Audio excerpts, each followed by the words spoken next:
The rumors have been flowing ever since it was just announced that Nebraska has missed out on their #1 defensive coordinator candidate. So in today's video, I'm going to give you a loaded update, everything going on behind the scenes. What is Nebraska's next step in our DC search? Some underrated names that you need to know. Huge updates around Jim Leonard, Jim Knowles, a couple dark horse candidates who may or may not be in Lincoln as we speak for interviews, and so much more. So really quick, this is a loaded update. It's been a busy weekend. Hit that like button if you're fired up. And also, this is nothing. It's about to get busy in December, busy in January. This is the calm before the storm.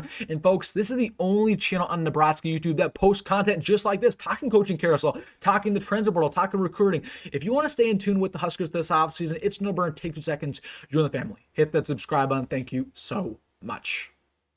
But without further ado, we have a lot to talk about.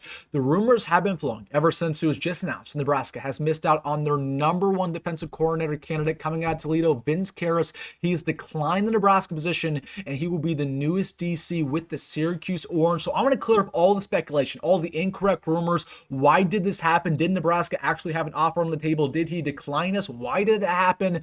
Let's start off with the facts. We know that going into this process, ever since we fired John Butler, he was arguably the #1 guy we wanted, so much so that Matt Rhule even quoted him in his press conference the other day. We know that he was in Lincoln Friday night and Saturday morning to be interviewed by Nebraska. The interview went very well. And after that interview, Nebraska had a legitimate offer on the table for Vince Kehres to be Nebraska's next defensive coordinator. However, while he was very intrigued with the Husker position, he wanted to be Nebraska's next DC, he had an ultimatum. He had a deal breaker.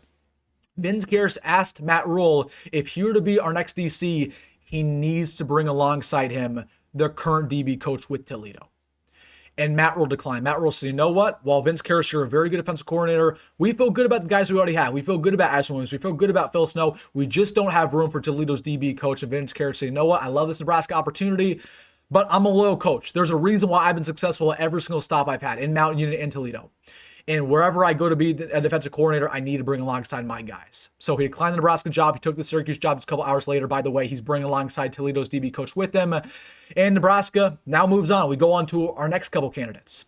So everybody has a certain opinion about Vince Kehres. Some people were super high on him. I was super high on him. I mean, the stats speak for themselves. The production speaks for themselves. Some people were low on him. Some people were all the way in between. But I'll just say this.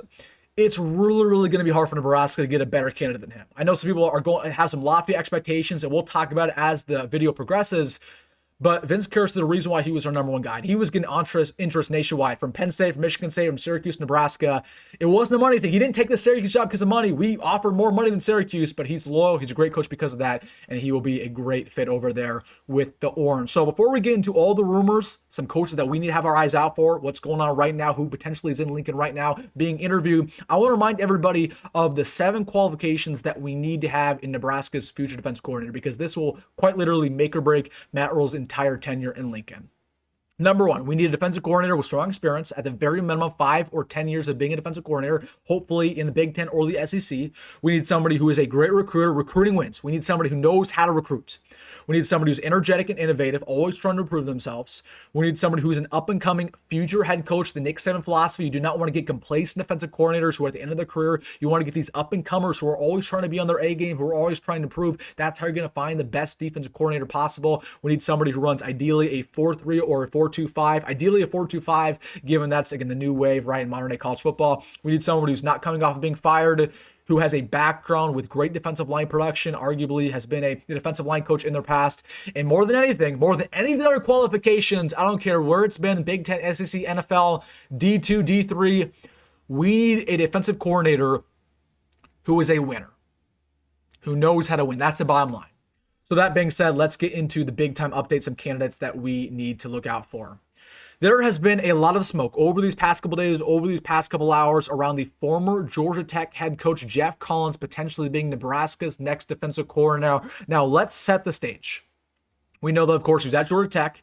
He was at North Carolina last season as defensive coordinator. Didn't really go too well. Now he's currently a defensive assistant with South Carolina. We know that he's 54 years old. He runs a 4-2-5 defense last year at North Carolina. They had pretty much a middle-of-the-pack defense. They ranked 40th nationally. Again, middle of the pack in the ACC, middle of the pack in Power 4. So nothing crazy, but he's no longer at North Carolina with them hiring Bill Belichick. So we know all that for a fact. He was not very good at Georgia Tech. He was 10-28, one of the worst head coaches in the ACC. And here's the key. Here's the big kicker. Here's the reason why Nebraska's interested in him. He's Matt Rhule's buddy. He was the man who replaced Matt Rule at Temple when Matt Rule ended up going over to Baylor. He had a really good tenure at Temple, to be fair, and they've been friends for a very long time. Matt Rule's very familiar with Geoff Collins, and we know two things for a fact. Number one, they're buddies, and number two, when we had a vacancy at defensive coordinator last year, Geoff Collins was interviewed. He was one of our top candidates, and one could argue if we didn't end up hiring John Butler, we would have hired Geoff Collins. So this is a name that there's a lot of smoke flowing around him. We know the Matt Rule connection there. Honestly, I'm not a fan of Geoff Collins. He's somebody who's an older coach. He's not getting better as his career progresses. He's not young. He's not innovative. He's not a good recruiter. He's had some bad stops as of recently, so I would not be a fan of this hire, but just trust me when I tell you, there's significant smoke, and he's on our list. I don't know how high he is on our list, but he's on the list. He's in the top 20. He's in the top 10 maybe. So watch out for Geoff Collins, but there's some significant smoke there. And just know this, Matt Rule has a bad tendency of hiring his friends. He's done it since he got hired here. Okay, whether he was here in 2023, 2024, he hires his friends. And Geoff Collins is definitely his friend with a track record of being with Matt Rule. Then another name that you need to know that there's a lot of significant smoke around as of recently is Tim Banks, the current defensive coordinator with the Tennessee Volunteers. Now, of course, again, he's 53 years old. He was the former defensive coordinator with Penn State from 2016 to 2020. Did a really good job there. Has been with Tennessee, or excuse me, he was at Penn State originally. Now at Tennessee, he's been there since 2021. So there's a lot of pros around Tim Banks. He's a good recruiter. He's energetic. He's aggressive. He's Mike Eckler approved. That's probably the most important characteristic. And he actually had a really, really good defense last year for Tennessee. We forget that Tennessee football team, they made the playoffs. Okay, they are one of the best defenses in America. I just want to read off some statistics for you from last year's defense with the Volunteers. They were 7th in yards given up per game. They were 10th in rushing yards given up per game. They were 27th in passing yards given up per game, and they have a history of great defensive line play under Tim Banks. And also be noted that was in the SEC. It's hard to have great defenses in the SEC with those spread offenses, with the passing attack, and man, they were very successful. So great production last year, great recruiter. Again, very energetic, very aggressive, something we need. However, there are some cons with Tim Banks. He's on the hot seat right now, Tennessee. While they had a great defense last year, it's not been the case this year. Right now, they have the 96th best defense in America. They lost a lot of players to the portal, a lot of players to the NFL draft, and they didn't know how to replace those guys. So that's really the reason why Tennessee did not have the season, why anybody was expecting. They gave up 400 yards per game, and a lot of Tennessee fans, they want Tim Banks gone. So this is absolutely a name to watch out for. There's a lot of rumors that Nebraska is interested, that he's on our list. There's a lot of rumors that he's already been interviewed by Nebraska, so just watch out for Tim Banks. He probably won't be fired by Tennessee, but he's probably trying to get out of there. He's probably trying to go to a different program because that fan base, they're not acting too kindly to him after the 2025 season. But honestly, I think there's a lot to like around Tim Banks. Yes, was this past year good? No, it was not. But the overall track record has been very successful around him, and he's a veteran who knows what he's doing. Then there's a lot of smoke around our former defensive coordinator currently with Florida State, Tony White. Now, of course, we know that he was with us in 2023, 2024. Actually did a pretty decent job, went over to Florida State this past offseason. But a lot of Florida State fans, they want him gone along with Mike Norvell. And it has been confirmed that both sides have been in communication. Both sides have talked. Now, again, how realistic is that? I don't know. Is this actually going to happen? Probably not. But it has been confirmed that both of these parties have been in conversation for Tony White to potentially return to Nebraska. And I know a lot of Nebraska fans either really high on Tony White, really low on Tony White. Florida State didn't really have the year people were expecting. However, they still had a really decent defense. And take in mind, they went 2-10 last year. Tony White brought them from quite literally the worst defense in America to pretty solid. Okay, they're not elite, but they're pretty solid. I'll read off some statistics. From this season, Florida State was top 35 in total yards, top 35 in passing yards, top 50 in rushing yards given up per game, top 25 in sacks per game, and top 20 in turnovers per game. Again, they were one of the worst in America, and now, again, are they elite? No, but they're one of the better in the ACC. So Tony White actually did a pretty good job when you look at the statistics. And, of course, they beat Alabama first game of the year. So, again, how realistic is this for Tony White to return? I don't know. Again, he's not loved right there in Tallahassee. A lot of people want him gone. And he knows that's a sinking ship. He knows that after next season, Mike Norvell is pretty much, it's over. It's over. They're going to get rid of him. The only reason why Mike Norvell's not already gone is because of the buyout. The buyout's too high. So Tony White, you better believe he's actively trying to get off of that sinking ship. Wouldn't be shocked if he returned to Nebraska, but I believe if he doesn't go back to Nebraska, there'll be some other gig. He will not be at Florida State in a couple weeks. At least that is my prediction, but some significant real smoke around Tony White.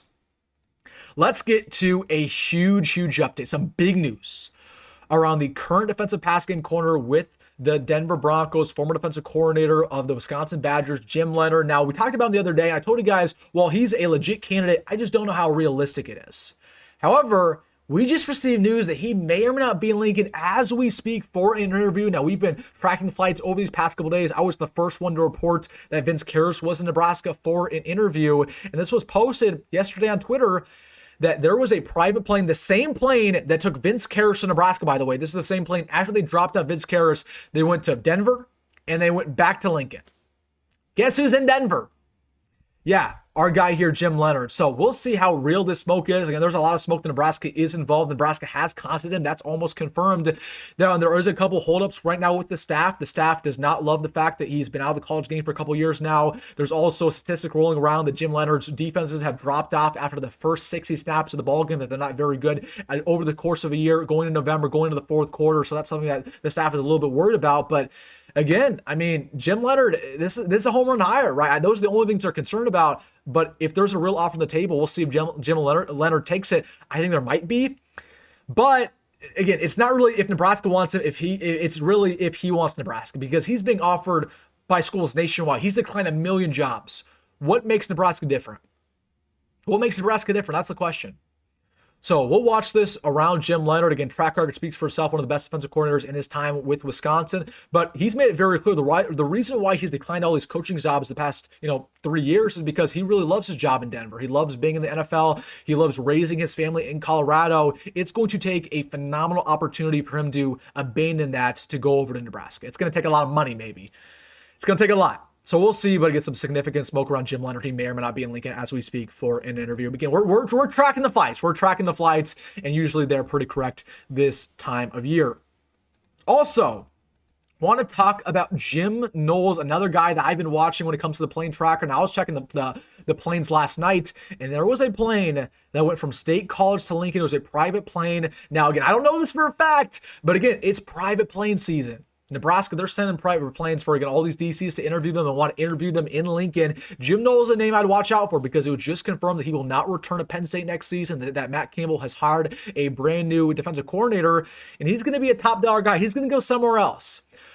So you better believe he's on Nebraska's list. Again, I don't know how high or low he is, but he's on our list. Again, he has 35 years of experience. He was a national champion last year with Ohio State. He had the best defense in America with the Buckeyes. He was previously with Oklahoma State before that. So again, he's innovative, he's aggressive, he knows how to win the Big Ten, has great defensive line performances. We know that Matt Rule, he loves veteran coaches. He's not really an up-and-comer. He doesn't love the up-and-comers. He likes guys who are former head coaches, former DCs, for 10, 20 years, who are kind of at the end of their career. I don't necessarily agree with Matt Rule on that, and Matt Rule does not have a great track record of hiring coordinators, but that's just Matt Rule's philosophy. So this is somebody who would absolutely be in Matt Rule's alley, and there's some smoke there. So we'll see. But again, Jim Knowles is going to get a job elsewhere. Like if he doesn't go to Nebraska, where do you think it's going to go? Michigan, right? Is he going to go to Michigan State? You never know, right? But he's going to get another job. And Nebraska, you better believe, is one of the top schools that he'd be interested in. He would be interested in Nebraska. He definitely would be. So watch out for Jim Knowles, currently pretty much on the market. I shouldn't say he's the current defensive coordinator at Penn State. He's not the coordinator anymore with Matt Campbell coming in.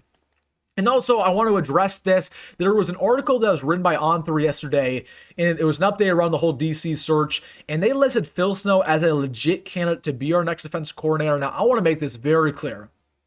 There is a 0.00000% chance that Phil Snow will be our next DC next year. It's a zero. It's not happening. And I don't know why On3 put that out there. Honestly, you want my opinion? I think On3 doesn't have any real information, so they just kind of put out every name they know. But Phil Snow is not going to be our next DC. That's a 0% chance. We haven't even interviewed him. He's just going to be our intro for the bowl game, obviously. But Phil Snow, I know I'm going to get some questions about him.